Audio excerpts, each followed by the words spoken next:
Good afternoon, everybody. My name is Donna Fiesel, and I'm your host of Donna's Edge television and radio talk show, Where Truth Matters. Thank you so much for watching every day, Monday through Friday, beginning 2 p.m. on the Eastern Time Zone, as I get to ride home with you in the afternoon. It's such a fun ride.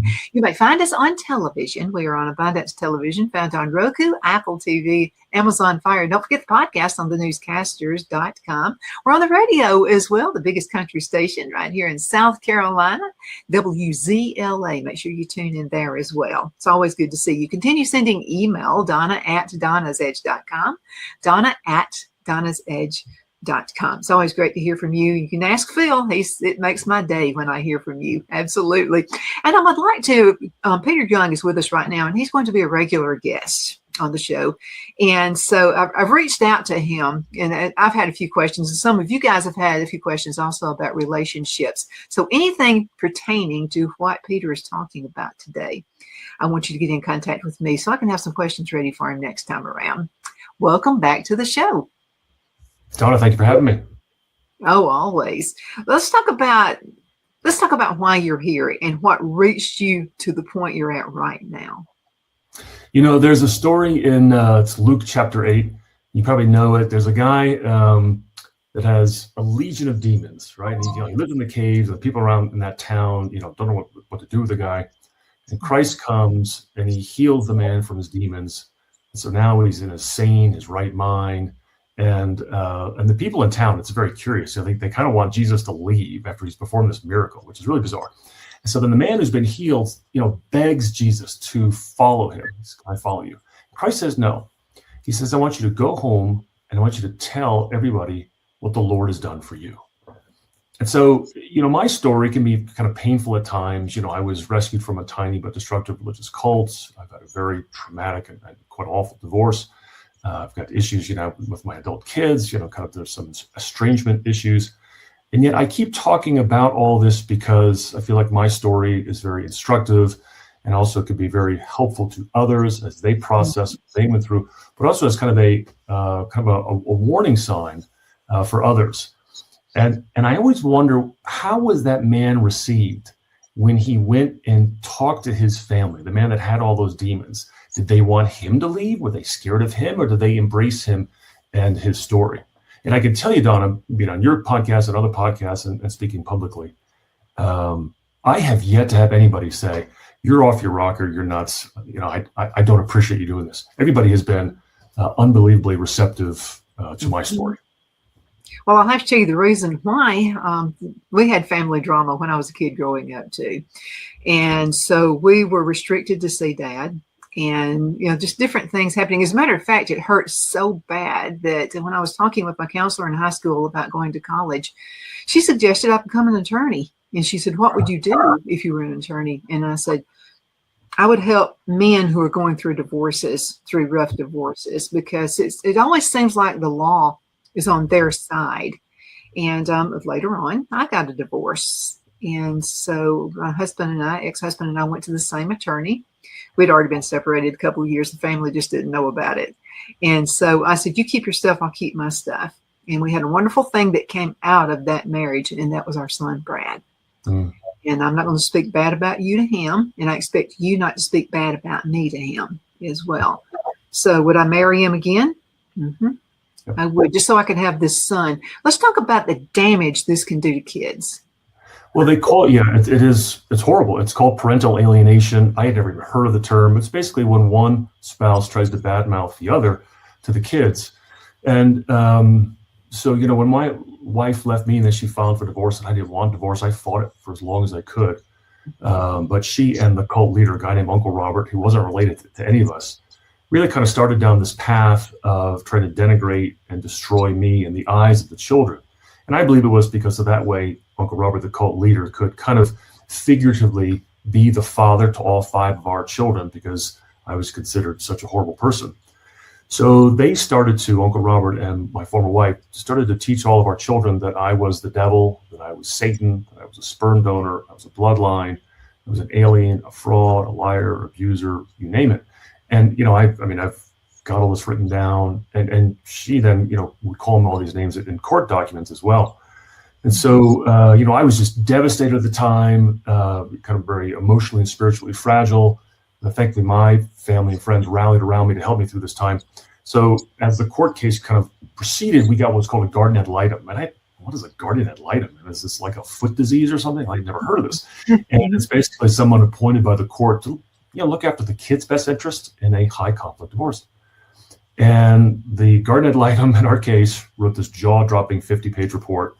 And then my attorneys, and then we had a family counselor, all said that the parental alienation in my case was the worst anyone had ever seen.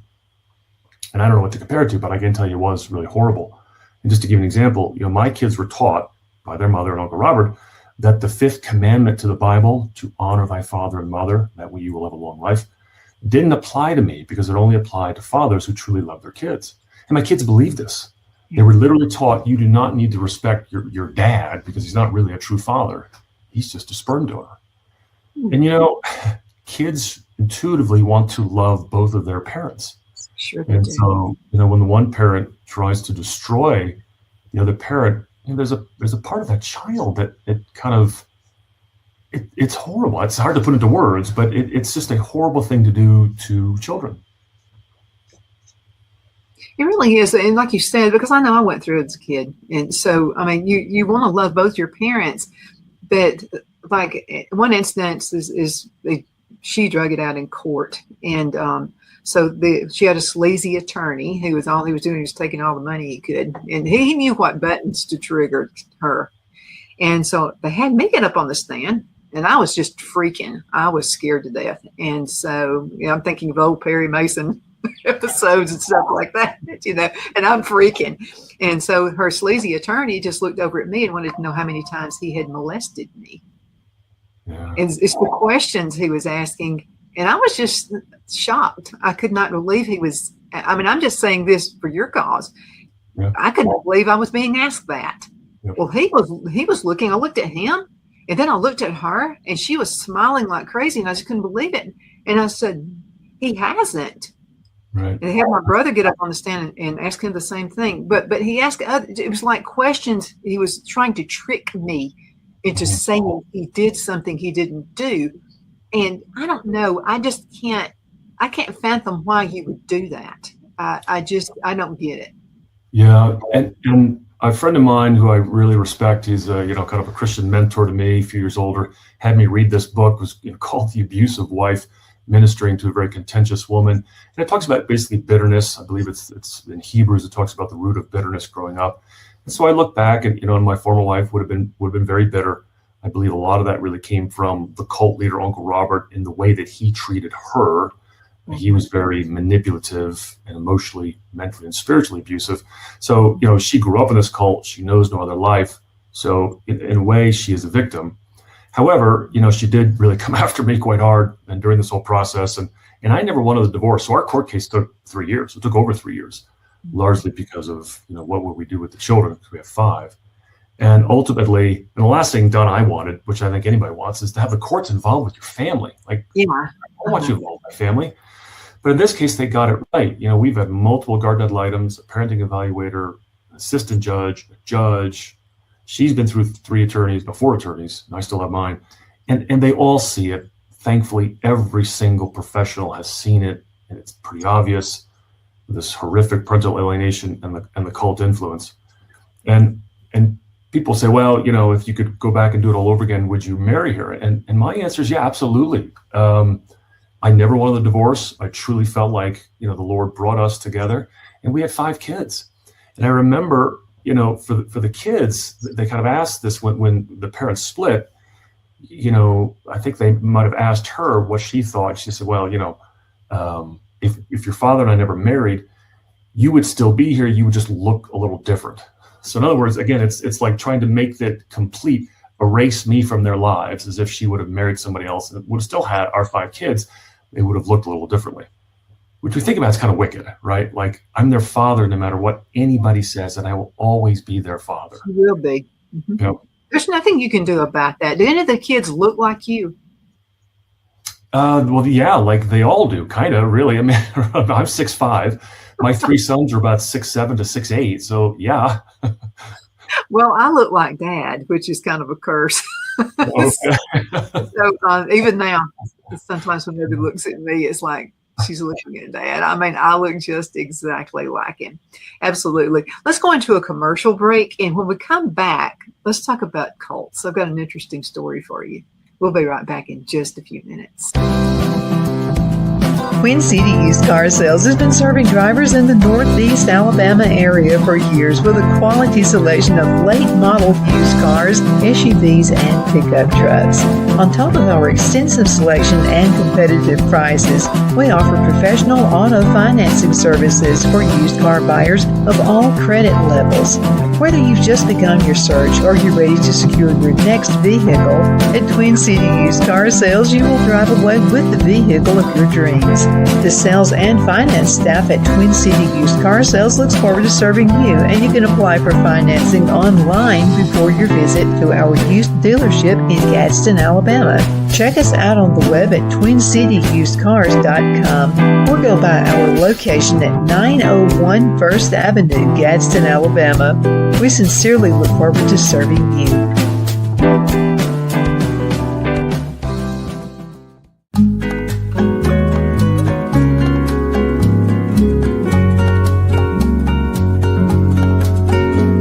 At Lamone's Mexican Restaurant, located in Henniger, Alabama, and voted Best Mexican Restaurant of DeKalb County, Alabama 2020, we're here to serve you with authentic Mexican cuisine. Order easily online by going to lamonsmex.com or call 256-657-3999 to place your order. We're open Sunday through Thursday, 11 a.m. to 9 p.m. and Friday and Saturday, 11 a.m. to 10 p.m. Whether you're celebrating a cozy date night for 2 or a celebration for a crowd, at Lamone's you'll love our atmosphere and friendly servers. Thank you for dining with Lamone's Mexican Restaurant.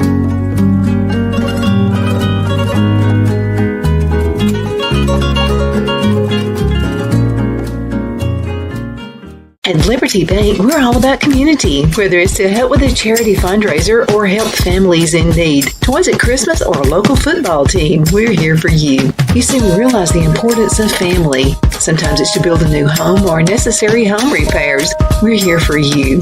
If you like the feel of a small town bank with all the conveniences of a big city bank, we're here to serve you. You will find us at any of our convenient locations in DeKalb, Marshall, Etowah, and Blount counties in North Alabama. You can call and speak with any of our friendly staff at 256-659-2175 or check us out on the web at libertybankal.com. And thank you for your support of our community. Member FDIC Equal Housing Lender.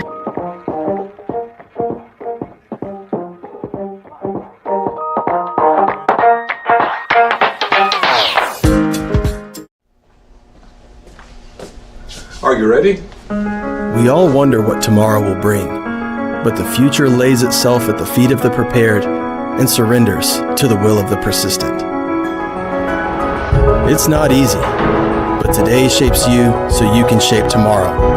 With Northeast Alabama Community College, when the future asks if you're ready, you can answer. Yes. Begin your future at Northeast Alabama Community College.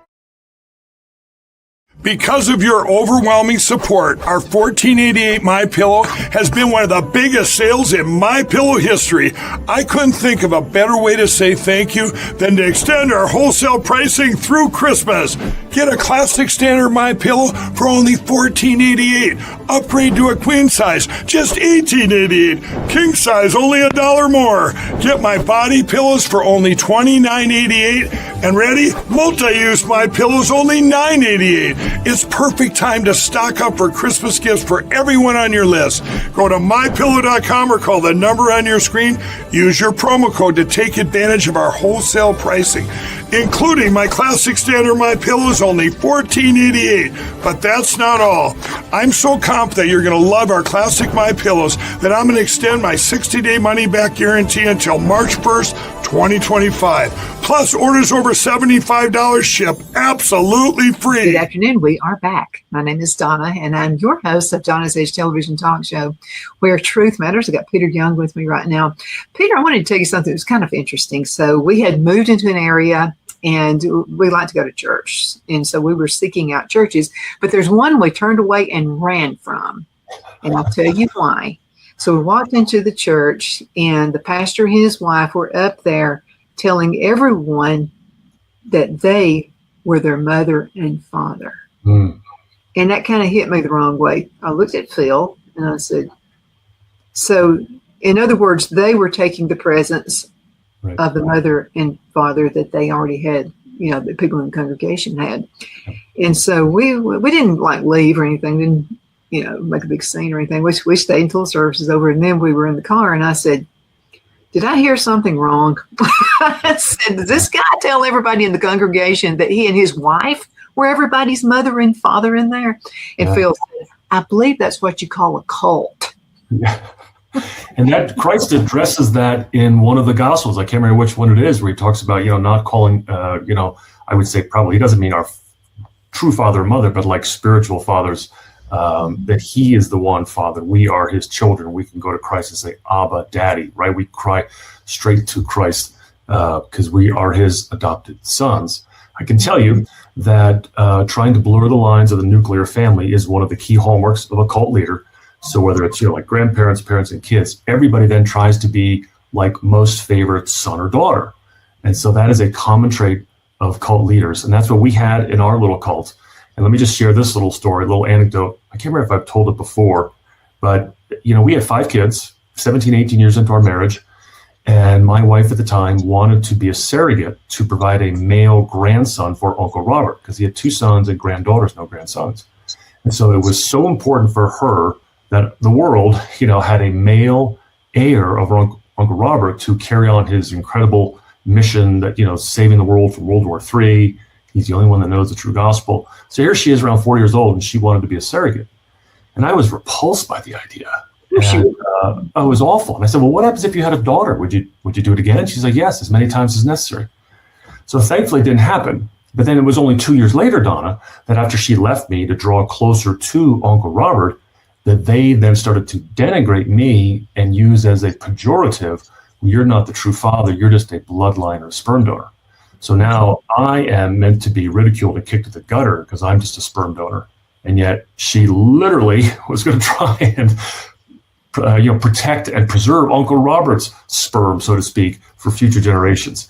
And that was one of the light bulb moments for me as I escaped the cult. I knew that was wicked. Mm-hmm. There have been a number of things throughout history, you know, where some guy tells all the people that he's a cult leader, tells all the people to sell all of their worldly goods. Jesus is coming back, and we're all going to go up on this mountain. And I just always wondered about that. I guess because of my upbringing, I thought, why are you going to, if Jesus is coming back, shouldn't you try to be getting all the people you can to meet you up on the mountains, you know, spending your time doing that instead of selling all of your worldly goods? Well, then later you would find out all the people went up there, they were suckers, and they went up on this mountain, sold all of their, gave this guy their money, and they were penniless. They had absolutely nothing. Well, he was off somewhere you couldn't find him anymore. He ran off to some island somewhere. There are just some common sense things that we need to really think about when someone is trying to drag us. And so a good friend of mine, his name is Rick Staines. He's been on the show for 20 years, and since we've had the show. And so he talks about safety. And he is a safety specialist. Movie stars have hired him out, you know, when they go out of town, that kind of thing. He helps business people who are on business trips and stuff like that. And he said, there are so many things. He said, the prey are always looking for someone they think is the weakest link. And I said, well, how does that vary? And it could be anything. It could be the way you hold yourself. It can be the things you say. It can be the things you don't say. Did you find that was resonating with your wife?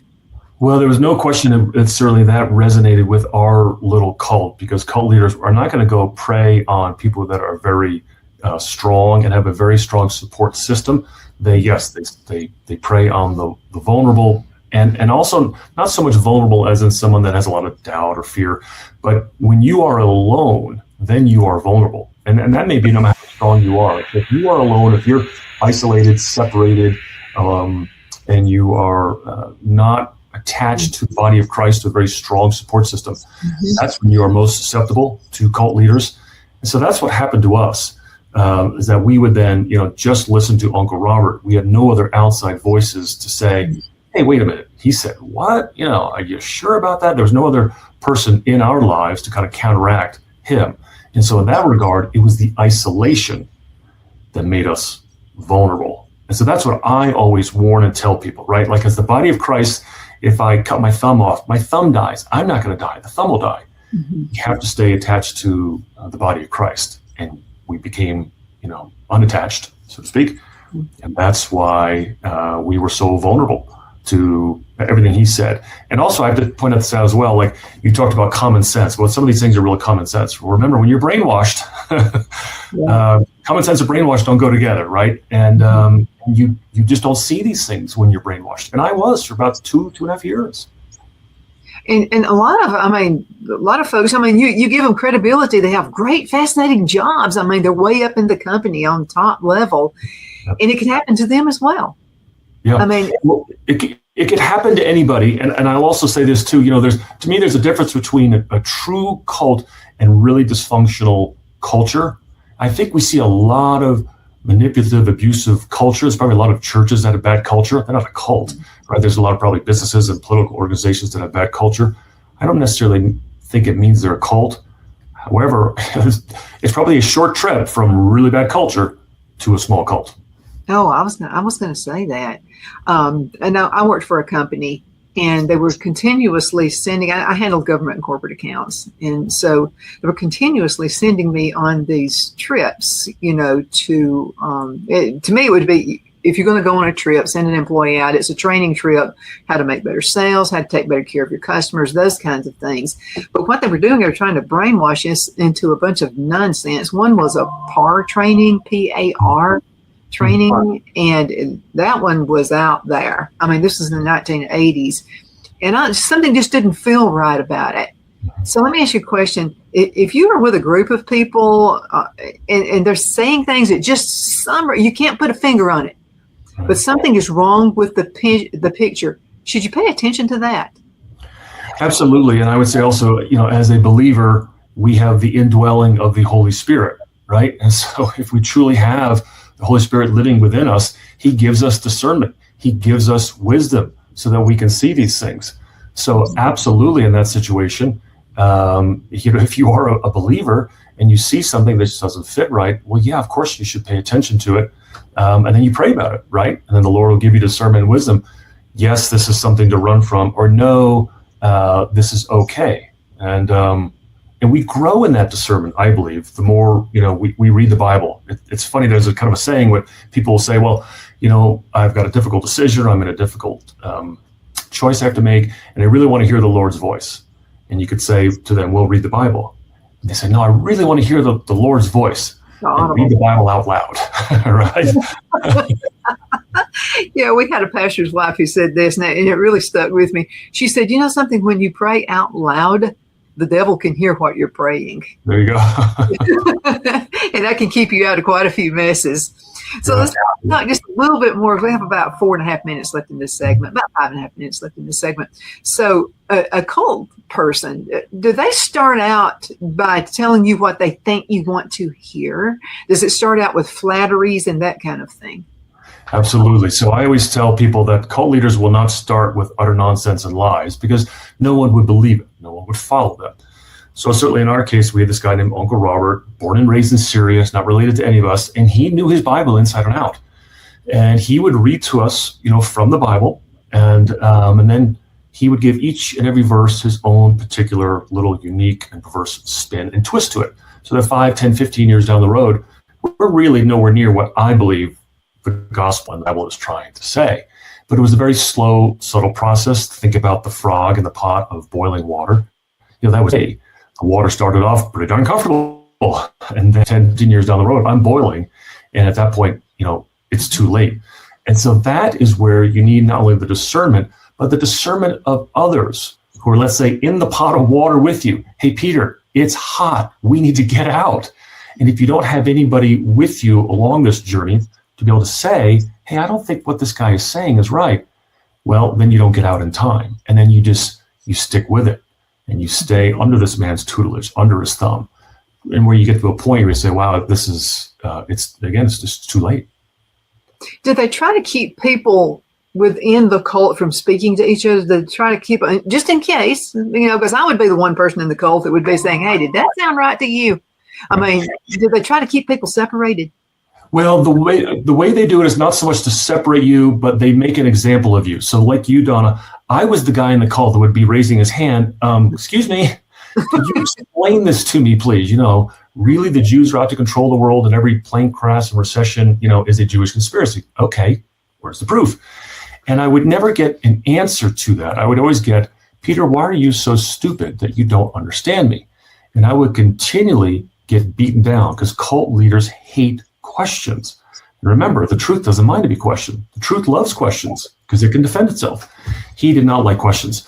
So therefore, it wasn't so much that he would keep us from speaking. He would make an example out of me, and mostly to my kids. They would see this, and they'd see their dad getting beat up verbally and emotionally. And what would they think? Holy smokes, I don't want him to do that to me. So then they don't ask questions. So then they keep their mouth shut, and they just go along with it. That's kind of, I think, what you're talking about, and that's how they do it. Yeah, absolutely. Because there were times growing up, you would be shamed if you had a thought. Yep. And so nobody wants to be shamed. No one wants to be called out in front of people, that kind of thing. Yep. So what do you say to someone like that? Well, in the moment, it was hard to know what to say. I would keep asking these questions. Remember, my situation was I'm going along to try and get along with my wife, whom I loved. You want to keep the family together. Yeah, she adored and revered the man. She never asked questions. She believed everything he said. And I, didn't say much to him. I kept it to myself. So the cognitive dissonance going on in my mind was horrific. I love my wife. She adores this man. He is pretty smart. But, I ask him questions. He says this to me. He treats me awful. It was a very hard situation to be in. And, thankfully, I've been rescued from that. The awful part is my family blew up and my marriage was destroyed. But in terms of me and my faith and my walk with the Lord, I'm a million times stronger now. I can tell you're coming through. And this is a survivor. And I'll tell you this: your kids are going to be coming around. They will. They will eventually get it. They will. I've seen it happen quite a few times to a lot of guys. How can folks find more information? Do you speak at events? I do. So you can go to my website. It's authorpeteryoung.com. I've written 3 books. I'm working on my 4th. Usually what we talk about when I'm on podcasts is my memoir, Stop the Tall Man, Save the Tiger. It's the details, my journey in and out of the cult. It's a pretty intense read. I'm just going to tell you, once you start in, it's hard to put down. And so then I do speak. I speak on podcasts, obviously, and then I live in Montana. So I speak throughout Montana and Idaho and the Rocky Mountains. And mainly, again, kind of like that guy in Luke chapter 8. This is what the Lord has done for me. And what the Lord did for me is he rescued me from a tiny but destructive religious cult. And so I let people know that they're real, they're out there, they can hide within society, and they're wicked. But you know what? Our God is bigger than any cult leader, and I'm living proof of it. Absolutely. Thank you so much, Peter, for being on the show with me today. And thank you guys so much for watching. Continue sending email and send email to Peter. I'm pretty sure a lot of you guys have went through quite a few things. You can send them to me, and then I'll print them off for him. Donna at donnasedge.com. Donna at donnasedge.com. It's great to be with you guys today. And thank you again, Peter. Thank you. Okay.